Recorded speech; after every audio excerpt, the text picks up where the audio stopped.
సత్యాస్వర్ల్డ్ channel. ఇప్పుడు ఈ వీడియోలో మనం లెఫ్ట్ ఓవర్ రైస్తో పుదీనా రైస్ ఎలా ప్రిపేర్ చేసుకోవాలో చూద్దాం. దీనికి ముందుగా ఒక చట్నీ జార్ తీసుకొని అందులో అల్లం వెల్లుల్లి వేసుకోవాలి. అండ్ అలాగే వాష్ చేసి పెట్టుకున్న పుదీనా వేసుకొని ఒక 2 పచ్చిమిరపకాయలు వేసుకోవాలి. కారాన్ని బట్టి పచ్చిమిరపకాయలు అడ్జస్ట్ చేసుకోండి. దీని మొత్తాన్ని పేస్ట్ చేసుకోవాలి. ఇలా పేస్ట్ చేసుకొని పక్కన పెట్టుకున్న తర్వాత స్టవ్ ఆన్ చేసుకొని ఒక కడాయి పెట్టుకొని అందులో ఒక 2 టేబుల్ స్పూన్స్ ఆయిల్ అండ్ అలాగే 2 టేబుల్ స్పూన్స్ నెయ్యి వేసుకొని వేడవనివ్వాలి.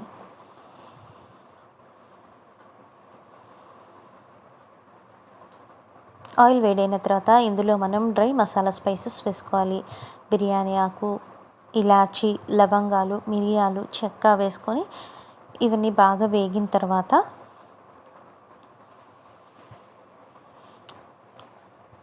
ఇందులో మనం పొడుగ్గా కట్ చేసుకున్న ఉల్లిపాయ ముక్కలు, పచ్చిమిరపకాయ ముక్కలు వేసుకొని వేయించుకోవాలి.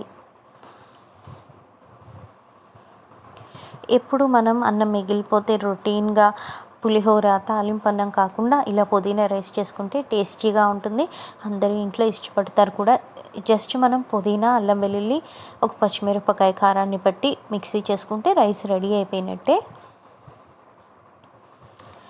సో ఉల్లిపాయలు, పచ్చిమిరపకాయలు బాగా వేగిన తర్వాత ముందుగానే పేస్ట్ చేసి పెట్టుకున్నాం కదా పుదీనా, అల్లం వెల్లుల్లి, పచ్చిమిరపకాయ, ఆ పేస్ట్ వేసుకోవాలి. అండ్ అలాగే కొంచెం ఇందులో ఒక 1/4 కప్ వాటర్ వేసుకొని ఫ్రై చేసుకోవాలి. పుదీనాలో పచ్చివాసన పోయే వరకు ఫ్రై చేసుకోవాలి. మంచి స్మెల్ వస్తుందండి పుదీనా వేగిన తర్వాత. అప్పటి వరకు ఫ్రై చేసుకోవాలి.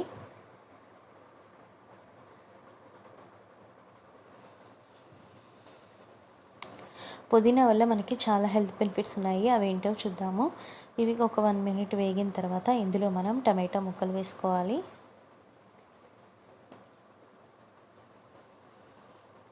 సో ఇవన్నీ బాగా మగ్గిపోయినాయి కాబట్టి ఇందులో మనం రైస్ వేసుకోవాలి. మీరు ఇది అప్పటికప్పుడు చక్కగా వేడి అన్నం వండుకొని దాంతో కూడా ప్రిపేర్ చేసుకోవచ్చు. లేదంటే ఇలా లెఫ్ట్ ఓవర్ రైస్తో కూడా చేసుకోవచ్చు. పుదీనా వల్ల వచ్చే హెల్త్ బెనిఫిట్స్ ఏంటంటే డైజెషన్ బాగా అవుతుందండి. ఇండైజెషన్ ప్రాబ్లం ఏదైనా ఉన్నా కూడా తగ్గిపోతుంది. అండ్ అలాగే అబ్డామినల్ పెయిన్ తగ్గుతుంది. ఎప్పుడైనా కోల్డ్ ఉన్నప్పుడు ఆ సిమ్టమ్స్ ఒక్కోసారి ముక్కు బ్లాక్ అయిపోయి అట్లా ఉన్నప్పుడు పుదీనా తీసుకోవటం వల్ల మనకి చాలా రిలీఫ్ వస్తుందన్నమాట. సో ఇలా బాగా మిక్స్ చేసుకున్న తర్వాత రైస్ వేసుకొని ఇందులో గరం మసాలా పౌడర్, రుచికి సరిపడా ఉప్పు, కొంచెం కారం, ఆల్రెడీ పచ్చిమిరపకాయ వేసాం కాబట్టి చూసి వేసుకోండి. అండ్ అలాగే ధనియా అండ్ జీరా పౌడర్, అండ్ అలాగే లాస్ట్లో కొంచెం పసుపు వేసుకొని మొత్తం అంతా కలిసేలాగా కలుపుకోవాలి. కానీ పుదీనాని మరీ ఎక్కువ క్వాంటిటీలో తీసుకోకూడదండి. ఎందుకంటే గ్యాస్ ప్రాబ్లం వస్తుంది, గ్యాస్ ఫామ్ అవుతుంది. కాబట్టి మనము లిమిట్లో మన డైట్లో ఇంక్లూడ్ చేసుకుంటే హెల్తీగా ఉంటాము. అండ్ అలాగే డైజెషన్ ఇష్యూస్ రావు. పొట్టలో కూడా నులి పురుగులు అవన్నీ వస్తాయి కదా, అలాంటివి కూడా తగ్గిపోతాయి అన్నమాట పుదీనా తీసుకోవటం వల్ల. పిల్లలకి కూడా మనం రెగ్యులర్గా పెట్టచ్చు. సో అంతేనండి. ఇలా మొత్తం ఒకసారి కలుపుకుంటే మనకి పుదీనా రైస్ రెడీ అయిపోయినట్టే. లాస్ట్లో ఒక 2 స్పూన్స్ మనం నెయ్యి వేసుకుంటే మంచి స్మెల్ వస్తుంది, టేస్ట్ కూడా బాగుంటుంది. సో లాస్ట్లో నెయ్యి వేసుకొని మళ్ళీ కలుపుకుందామంటే చాలా బాగుంటుంది.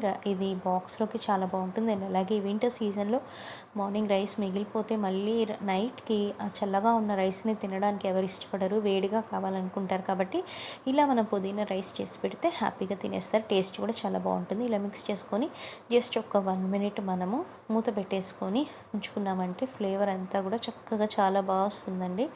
సో అంతే, మళ్ళీ ఒకసారి మిక్స్ చేసేసుకొని సర్వింగ్ ప్లేట్లోకి తీసేసుకోవటమే. ఆనియన్స్, పచ్చిమిరపకాయలు అండ్ అలాగే రైతాతో కనుక సర్వ్ చేసుకున్నామంటే నిమ్మకాయ పిండుకొని తింటే అవసరంగా ఉంటుంది. కాబట్టి మీరు ట్రై చేయండి. నచ్చితే లైక్ చేయండి. అండ్ సత్యాస్ వరల్డ్ ఛానల్ని మరిన్ని వెజ్ రెసిపీస్ కోసం సబ్స్క్రైబ్ చేసుకోండి. Thank you.